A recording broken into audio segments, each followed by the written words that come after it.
A wealthy, emotionally distant millionaire, grieving his late wife, stumbles upon a homeless little girl weeping at her grave. But what happens next will turn his life upside down and unravel a series of tragic secrets that not even his wealth could prepare him for. Edward Weston had it all: money, success, and a lavish lifestyle. But all that wealth couldn't heal his broken heart after his beloved wife, Emily, passed away from a sudden illness.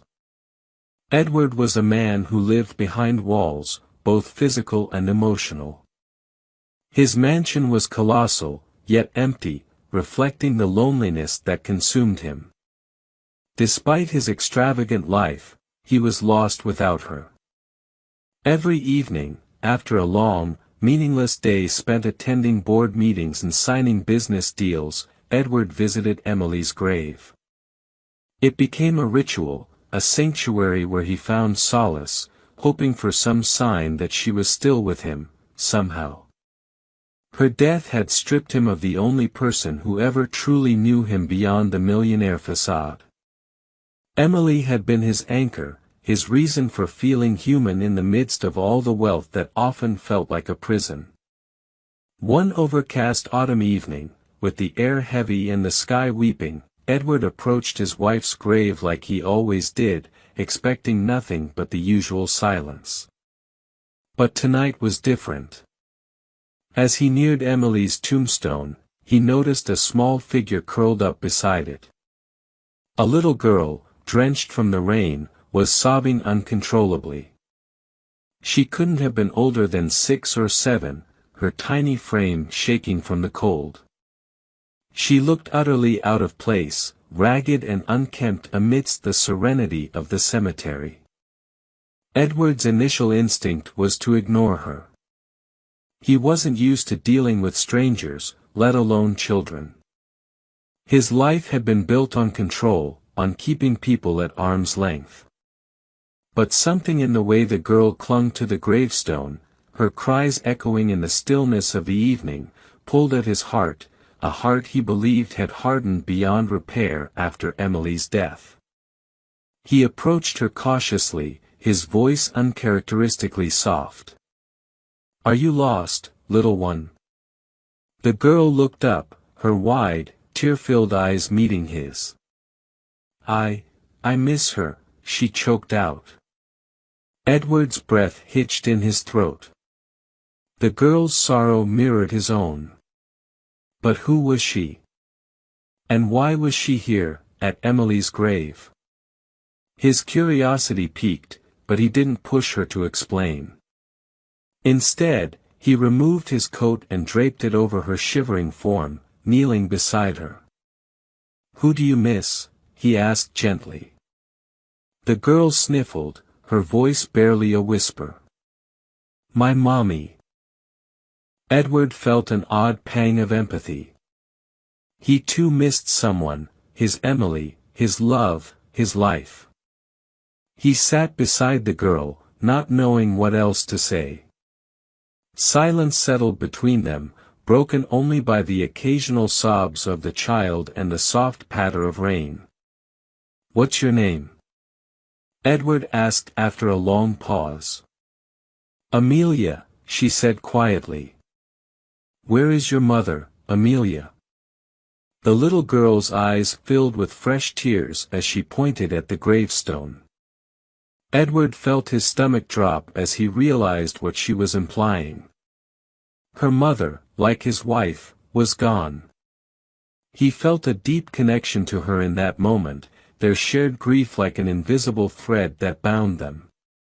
But something didn't add up. The name on the gravestone was Emily Weston, his late wife. Not Amelia's mother. Confusion gnawed at him, but he pushed it aside for now. Edward couldn't leave her there, not in the rain, not with the darkness closing in. Against his better judgment, he decided to take her with him. "Amelia, you can't stay here. Come with me. I'll take care of you for tonight." The girl hesitated but eventually nodded, exhausted and freezing. Edward wrapped her up in his coat, and together they walked to his car. The ride to his mansion was silent, but Edward's mind was racing with questions. Who was this girl? Why had she been at Emily's grave? He didn't know why, but he felt responsible for her now. Back at the mansion, Amelia remained quiet. Edward offered her food and a warm bed, but the mystery of her presence at his wife's grave continued to gnaw at him. His heart was heavy, conflicted by the emotions stirring within him. The last thing he expected in his life was to be caring for a lost child, but here he was. The following morning, he decided to look into the situation more deeply. He hired a private investigator to find out who Amelia was, where she had come from, and why she was connected to Emily's grave. Days passed, and during that time, Edward and Amelia grew closer. She was quiet and withdrawn, but there was a sense of comfort between them. Her innocence reminded him of the simple joys he had forgotten, buried under layers of wealth and status. One evening, while Amelia was playing in the mansion's garden, the investigator called Edward with the findings. What he heard made his blood run cold. "Edward, you need to sit down for this," the investigator began. It turned out that Amelia wasn't just a random orphan. She was, in fact, connected to Emily, deeply connected. Amelia's mother, who had passed away a few months prior, had been Emily's childhood best friend. Emily had been taking care of Amelia in secret, knowing her friend was terminally ill but didn't want to burden Edward with it. And then came the shocking revelation: Amelia was Emily's daughter. The investigator confirmed it through documents that showed Emily had adopted Amelia before she passed away, but she had never told Edward. Edward was stunned. His heart raced with a mix of emotions: shock, anger, confusion, and an overwhelming sadness. Emily had kept this massive secret from him. Why hadn't she told him about Amelia? Why had she kept this hidden part of her life away from him, even as they shared their most intimate moments? Edward felt betrayed. He couldn't help but replay his last days with Emily in his mind. Were there signs he had missed? Had he been too consumed by his business dealings and wealth to notice something so important? The weight of guilt began to settle in, crushing him under its immense pressure. He had prided himself on being a loving husband, yet his wife had hidden her own child from him. He stormed into his study, pouring himself a glass of whiskey as the enormity of the situation settled in. How could he face Amelia now, knowing the truth? He didn't even know how to feel, whether to be angry at Emily for hiding this, or at himself for being blind to her struggles. But in the midst of his turmoil, a deep sense of responsibility grew. Amelia was Emily's child, and now, she was his responsibility too. Over the following weeks, Edward struggled with his emotions. He kept the truth about Emily from Amelia, knowing that the young girl had already suffered too much. But something within him had shifted. He no longer saw Amelia as just a lost child; she was the last connection he had to Emily, the woman he loved.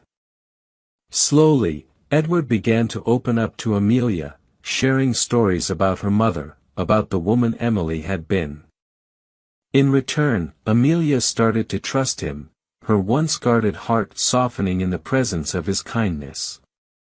The mansion, once cold and lifeless, began to feel warm again, filled with the laughter and life of a child. But beneath this newfound bond, Edward couldn't shake the nagging question: why had Emily kept Amelia a secret? There was still a piece of the puzzle missing, and he was determined to find it. The answer came one evening when Edward found an old letter hidden in Emily's belongings. It was addressed to him but had never been delivered. With trembling hands, he opened it. In the letter, Emily explained everything. She had been diagnosed with a terminal illness and knew her time was limited. She had adopted Amelia, the daughter of her dying best friend, but didn't tell Edward because she didn't want to burden him with the knowledge of her illness or the responsibility of raising a child. She believed Edward had already sacrificed so much for her and wanted him to be free once she was gone.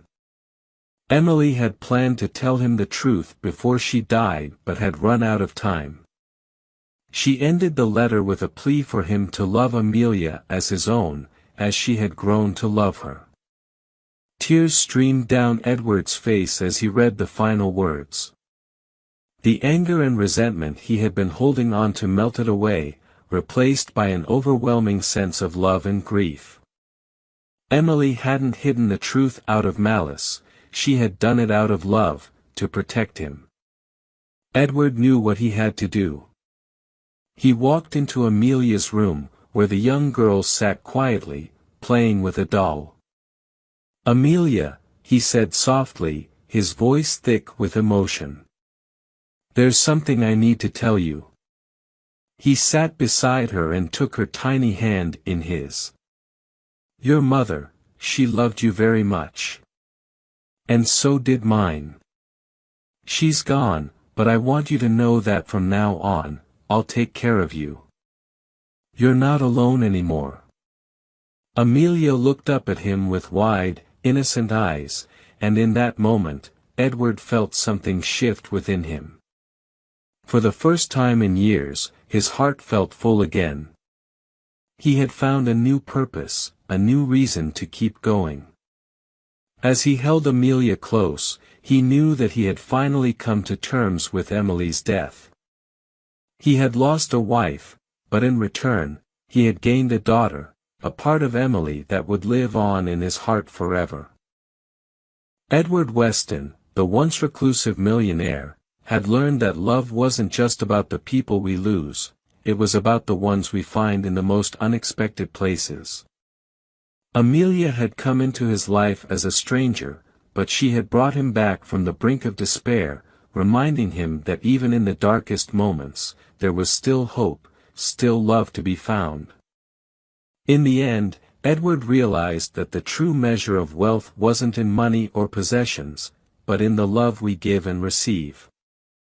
And with Amelia by his side, he knew that he was the richest man in the world. The end.